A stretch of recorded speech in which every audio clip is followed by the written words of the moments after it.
ये राजस्थान में जिस तरह से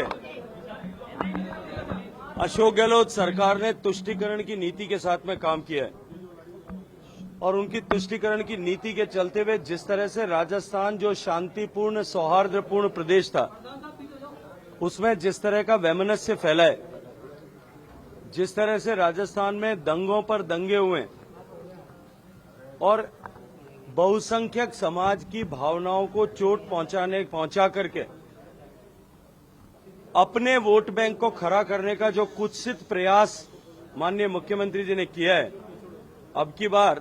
बजरंगबली निश्चित रूप से उनको धोबी पछाड़ इसके कारण से देने वाले हैं। सबसे महत्वपूर्ण बात यह कि ओवरऑल वो आपको लगातार घेर रहे हैं, लेकिन आपके ही सांसद ने और आप लोगों ने सबने मिलकर जो आरोप लगाए हैं घोटाला, जिनमें आपका जल महकमे का पीएचडी का घोटाला भी एक है। देखिए, वर्तमान की अशोक गहलोत सरकार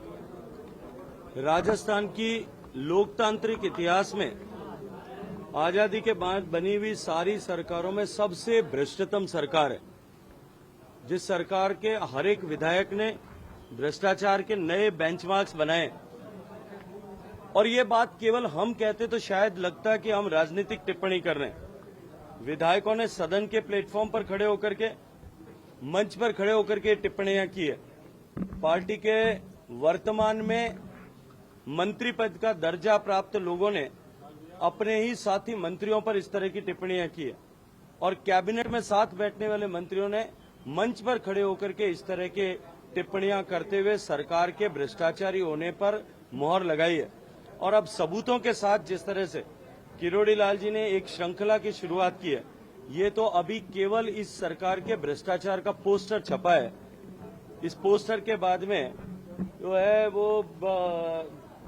फिल्म में क्या आता है, पोस्टर के बाद में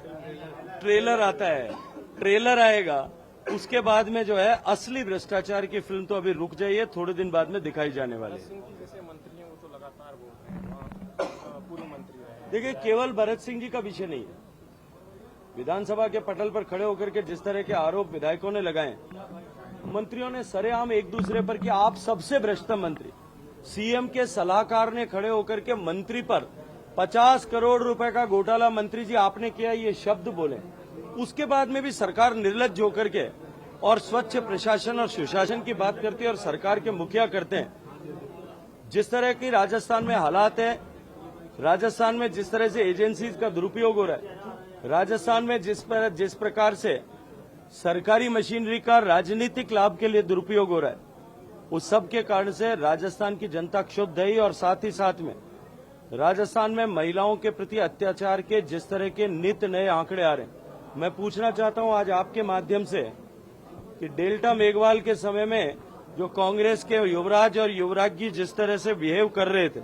कांग्रेस की जो है वो प्रिंसेस जिस तरह से बिहेव उत्तर प्रदेश में कर रही थी, आज खाजूवाला में इतनी निर्मम घटना होने के बाद में भी, इतनी अमानवीय घटना होने के बाद में भी, डूंगरपुर में बालिकाओं के साथ में इतना अमानवीय दुष्कृत्य होने के बाद में भी आज उनकी जबान पे क्यों ताला लगा हुआ है और मुख्यमंत्री जी की निगाहें उस तरफ क्यों नहीं जाती? वो राहत शिविरों में जाकर के और जनता को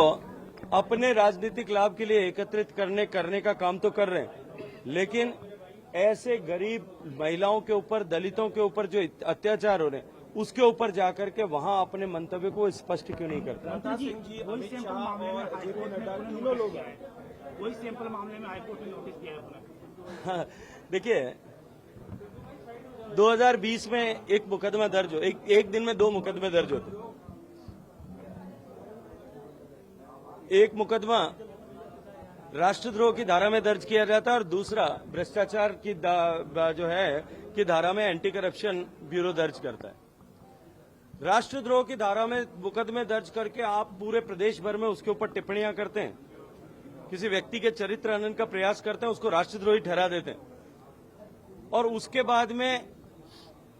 20 दिन बाद में जाकर के आप न्यायालय में कि ये हमने गलती से मुकदमा दर्ज कर लिया था, गलत धाराओं में कर लिया था, उसको लेकर के आप विड्रॉ कर देते हैं।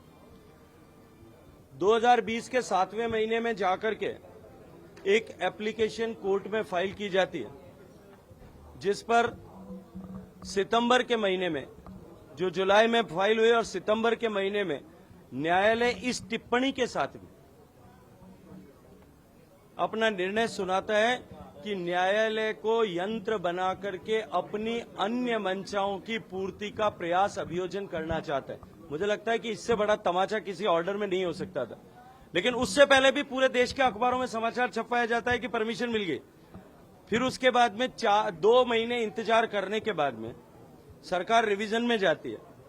1.5 साल बाद में रिवीजन में भी उनकी रिवीजन को डिसमिस कर दिया जाता है, खारिज कर दिया जाता है। 4 महीने तक उसके बाद में फरवरी में फैसला आया था,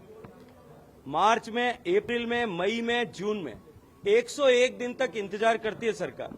उसके बाद में जब पूरा न्यायालय अवकाश पर है तब वोकेशनल बेंच के पास में जाकर के, जहां सामान्यतः सिर्फ अर्जेंट मैटर सुने जाते हैं, वहां छुट्टी के न्यायाधीश के पास में जाकर के और आप एप्लीकेशन लगाते हो। मेरा प्रश्न तो यह है, आप एप्लीकेशन 7 लगाइए, 10 लगाइए, पिछले जो हुआ है वही आगे भी होने वाला है, लेकिन एप्लीकेशन लगाने में आप 110 दिन 101 दिन तक इंतजार करते हो,